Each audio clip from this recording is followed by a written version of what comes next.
నమస్కారం. ఆలోచనామృతానికి స్వాగతం, సుస్వాగతం.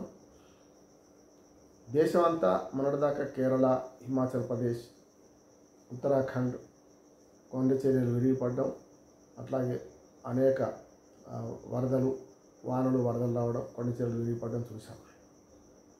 తెలుగు రాష్ట్రాలు, ఉభయ తెలుగు రాష్ట్రాల్లో గత 2 రోజులుగా మరి వానలతో వరదలు ముంచెత్తున్నాయి. ప్రజా జీవితం అస్తవ్యస్తమైంది. ఈ క్రమంలో ఈ ప్రజా జీవితం అస్తవ్యస్తం కావడానికి కారణాలు ఏమిటి, మరి అట్లాగే ఈ వరద సమయంలో బురద రాజకీయాలు ఎట్లా చేస్తున్నారని కూడా మనం మాట్లాడుకుందాం. మొదటగా ఈ వరదలకు కారణాలు ఏమిటి అంటే, మానవ తప్పిదమా, ప్రకృతి వైపరీత్యమా, ప్రకృతి ప్రకోపమా అని మాట్లాడుకుంటే, ప్రకృతి ప్రకోపానికి ప్రధానమైన కారణాలుగా మనం మానవ తప్పిదాలను కూడా పేర్కొనాలి. ఒకే రోజు 40 సెంటీమీటర్ల వర్షం పడుతుందని ఊహించలేం, కానీ ఈ 40 సెంటీమీటర్ల వర్షం పడడానికి కారణాలు ఏమిటి ఒకే రోజులో అని మనం ఆలోచన చేయాలి. మొదటగా మనం ఆలోచన చేయాలంటే, గ్లోబల్ వార్మింగ్ గురించి మాట్లాడుకుంటాం. ప్రపంచవ్యాప్తంగా వాతావరణ పరిస్థితుల్లో మార్పులు చూస్తున్నాం. మెల్లమెల్ల సముద్రాలు కరగడం చూస్తున్నాం. అంటే సెంటీమీటర్ల చొప్పునైనా కూడా ప్రతి సంవత్సరం సముద్ర మట్టాలు పెరగడం చూస్తున్నాం. వీటితో పాటు మనం మరొక విషయం గమనించాల్సింది ఏంటంటే, కాలాలు కూడా మారుతున్నాయి. ఈ గ్లోబల్ వార్మింగ్లో గతంలో 4 నెలలు ఎండాకాలం, 4 నెలలు వానాకాలం, 4 నెలలు చలికాలం అనేవాడు.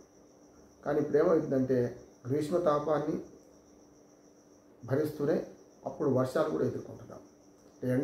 మంచి ఎండాకాలంలో బ్రహ్మాండమైన వర్షాలు పడుతుంటాయి.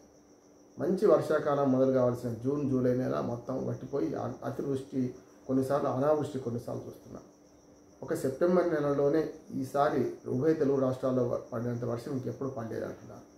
అది కూడా కొన్ని జిల్లాలు, ముఖ్యంగా అటు ఉభయ తెలుగు రాష్ట్రాలు చూసుకుంటే విజయవాడలో, ఇటు పక్కన మనకు మహబూబాద్ జిల్లాలో, అట్లానే ఖమ్మం జిల్లాలో, ఈ 4-5 సమీప ప్రాంతాల్లోని అంటే ఉభయ తెలుగు రాష్ట్రాలకు మధ్యన ఏదైతే ఇటు ఖమ్మము, అటు కృష్ణా జిల్లా ఉందో, ఇటు కొంత వరంగల్ జిల్లా కొంత భాగం ఏదైతుందో, ఈ 3 జిల్లాల్లో, ఉమ్మడి ఈ జిల్లాల్లో పెద్ద ఎత్తున వర్షాలు నమోదైనాయి ఈ సెప్టెంబర్ నెలలో.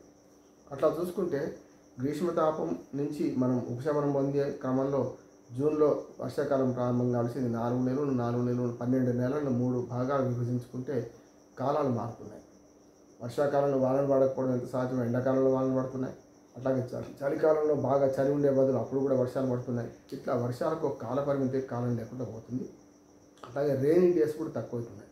మనం చూస్తే వర్షం పడే రోజులు గతంలో 4 నెలలు అంటే 150 రోజులు ఉంటే కనీసం 60 రోజులు, 70 రోజులు వర్షాలు పడేవి. చవితి ముసూర్లు అని, దీపావళి అప్పుడు మనకు తుఫాన్లు వస్తుంటాయి నవంబర్లో, ముఖ్యంగా అక్టోబర్ లాస్ట్ నవంబర్లో. అట్లా మనకు ముసూర్లు కూడా, అంటే ఒక బిజిలింగ్ కూడా ఒక సీజన్ ఉండేది. కానీ ఇప్పుడు ఏమైందంటే అట్లా సీజన్ లేదు. పడితే ఒకేసారి పడడం, లేకపోతే పడకపోవడం. అట్లా చూసుకుంటే మనం అర్బన్ ఫ్లడ్స్ అనే మాట కూడా చాలా వినిపిస్తుంది మనకు. అంటే మొత్తం ప్రపంచవ్యాప్తంగా నగరాల్లో ఈ భూతాపం పెరగడం, కాంక్రీట్ అరణ్యాలు పెరగడం, చెట్లు తగ్గడం, దాంతోపాటు ఒకేసారి భూమి మీద ముఖ్యంగా నగరాల్లో, పెద్ద నగరాల్లో వర్షం పడడం, దాంతోనే ప్రజా జీవితం అస్తవ్యస్తం కావాలని చూస్తున్నాం.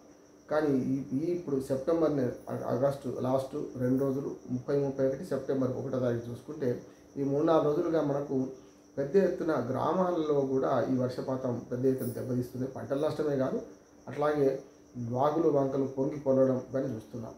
దీంతో పెద్ద ఎత్తున జన నష్టానికి, ఆస్తి నష్టం ఎక్కువ అవుతుంది. జన నష్టానికి తగ్గే ప్రయత్నం చేసినా కూడా జన నష్టం కూడా బాగానే జరిగింది ఈసారి. అంటే ఉమ్మడి ఆంధ్రప్రదేశ్, తెలంగాణ కలిపి తెలుగు రాష్ట్రాల్లో చూసుకుంటే దాదాపు 40-50 మంది అధికారికంగా ఇప్పటికీ చనిపోయినట్టు మనకు రుజువు అవుతుంది.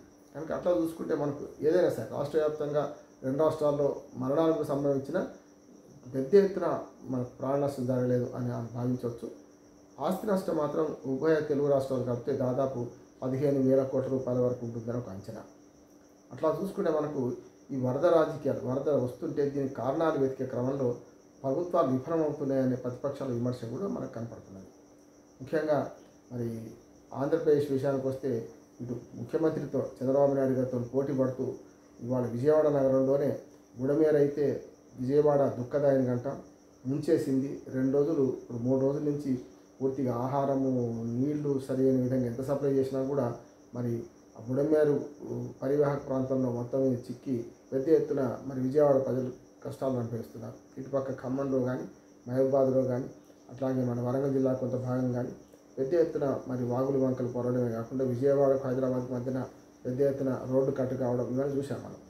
అయితే ఈ సందర్భంగా సందట్లో సడమీలాగా రాజకీయాల్లో కూడా ఇట్లాంటివి జరుగుతున్నాయి. రాజకీయాలు జరిగే క్రమంలో మనము ఏదైతే జగన్మోహన్ రెడ్డి అటు సింగనగర్లో ఆయన తిరుగుతుంటారు, ఇక్కడ బుడమేరు రామకృష్ణాపురము ఇటు పక్కనేమో చంద్రబాబు నాయుడు తిరుగుతుంటారు. ఈ 2 రోజులుగా చూస్తుంటే మనకి ఇటుపక్క అటుపక్క ప్రతిపక్ష నాయకుడు ఆయన అధికారంలో ముఖ్యమంత్రి చంద్రబాబు నాయుడు ఇద్దరు తిరుగుకుంటూ ఈ వరదలకు వీటికి కారణం చంద్రబాబు నాయుడు అని మనకు జగన్మోహన్ రెడ్డి ఆరోపిస్తున్నారు. జగన్మోహన్ రెడ్డి కారణం గతంలో బుడమేరు మన కరకట్ట సరిగ్గా నిర్మించుంటే ఇది సరిగ్గా కాకపోతుండే ఫ్లడ్ రిలీజ్లో చాలా ఆనాడు అశ్రద్ధ 5 ఏళ్ళ అశ్రద్ధని వాళ్ళ కొంప ముంచుదని చంద్రబాబు నాయుడు పరస్పరం విమర్శించుకుంటారు. సహాయ చర్యలు చేసుకుంటూనే పరస్పరం విమర్శించుకుంటున్నారు. అట్లాగే ఇవాళ ఖమ్మం జిల్లా, సూర్యాపేట జిల్లా, ఖమ్మం జిల్లాలో దిగిన రేవంత్ రెడ్డి కూడా అదే పని చేశారు. అట్లాంటి విమర్శలే మొదలుపెట్టారు. గత ప్రభుత్వం ఈ పనులు చేయకపోతే చేస్తే బాగుండేది, వరదలు రాకపోయేదని. అట్లానే ప్రకృతి వైపరీత్యాలను మరి వరద రాజకీయాలను బురద రాజకీయాలుగా మార్చే క్రమం 2 రాష్ట్రాల్లో చూస్తున్నాం. సరే, విమర్శ సాహేతికమా అహేతికమా తర్వాత, కానీ ప్రజల కష్టాల్లో ఉన్నప్పుడు ఈ రాజకీయ విమర్శలు చేసుకుంటూ పొద్దుగడిపే కన్నా ఎవరి పని వాళ్ళు చేస్తే బాగుంటుందని ప్రజలు సలహా ఇస్తున్నారు. ఈ రకంగా వరద సమయంలో బురద రాజకీయాలు చేయొద్దని కూడా మనం ప్రజలుగా ఈ పార్టీలకు హితవు చెప్పాల్సిన అవసరం ఉన్నది. నిర్మాణాత్మక ప్రతిపక్షంగా ఎట్లా వ్యవహరించాలి, నిర్మాణాత్మక ప్రతిపక్షంగా మరి ప్రజలకు వాళ్ళు ఏం చేయాలి అనే దాని మీద కూడా మనం 2వ ఎపిసోడ్లో